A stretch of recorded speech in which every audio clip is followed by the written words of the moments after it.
ಸಭೆ ಅಲ್ಲದೆ ಹೋದರು. ದಕ್ಷ ಪ್ರಜಾಪತಿ ವಿಶಿಷ್ಟವಾದಂತಹ ಹಿಮಗಿರಿಯ ಕೆಳಗಿನ ಭಾಗದಲ್ಲಿ ನಡೆಸುವಂತಹ ಸಭಾಮಂಟಪದಲ್ಲಿ ನನ್ನ ವೈಭವದ ಒಡ್ಡೋಲಗ ಬಂದಿದ್ದೀರಲ್ಲ, ಶಿಸ್ತಿಗೆ ಪರಮಾವಧಿ ಏನು ಅಂತ ಕೇಳಿದರೆ ನನ್ನ ಒಡ್ಡೋಲಗ. ಹಾಗಾಗಿ ನನ್ನ ನಾಲಗೆಯ ಮೇಲೆ ನನಗೆ ಹಿಡಿತಬೇಕು. ಇವನ ನಾಲಗೆಗೆ ಬರ ಬಂದು ನನ್ನ ಬಗ್ಗೆ ಬಂದಿರೇ ಈಗ ಮಾತಾಡಲಿಕ್ಕೆ ವ್ಯವಧಾನ ಇಲ್ಲ, ಮತ್ತೆ ಮಾತಾಡೋದು ನನ್ನ ನಾಲಗೆಗೆ ಬಲ ಕುಂದಲಿಲ್ಲಲ್ಲ. ಆದರೆ ನಾಲಗೆಯನ್ನು ಹೇಗೇಕೋ ನಾನು ಹೊರಳಿಸುವ ಹಾಗಿಲ್ಲ. ಹಾಗಾದರೆ ಈಗ ನಾನು ನನ್ನ ಜಿಹ್ವೆಯನ್ನು ಒದಗಿಸಿಕೊಳ್ಳಬೇಕು ಹೇಗೆ? ನನಗೆ ಶಕ್ತಿ ಉಂಟಲ್ಲ, ನನ್ನ ಮೇಧಾಶಕ್ತಿಯಿಂದ ನಾನು ಶಾಪ ಕೊಡಬಲ್ಲ ಇಲ್ಲ. ಆದ ಕಾರಣದಿಂದ ಇವನಿಗೆ ಶಾಪ ಕೊಟ್ಟೆವು.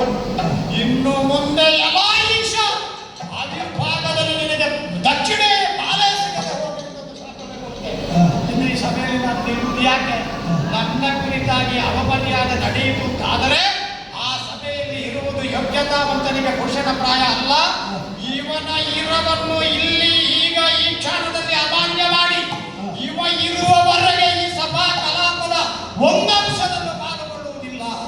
ಎಷ್ಟು ದಿನದಿಂದ ನಾನು ತಯಾರಿ ಮಾಡಿದ್ದು ನಮ್ಮ ಗ್ರಂಥ ಭಂಡಾರಕ್ಕೆ ಒಬ್ಬನೇ ಹೋಗಿ 15 ದಿವಸ ಹಳೆಯ ಗ್ರಂಥಗಳನ್ನೆಲ್ಲ ಮಗುಚಿ ಇವತ್ತಿನ ಚರ್ಚೆಗೆ ಸಂವಾದಕ್ಕೆ ವಸ್ತು ವಿಷಯ ಬಳಸಬೇಕು ಅಂತ ಬಂದವ ನಾನು.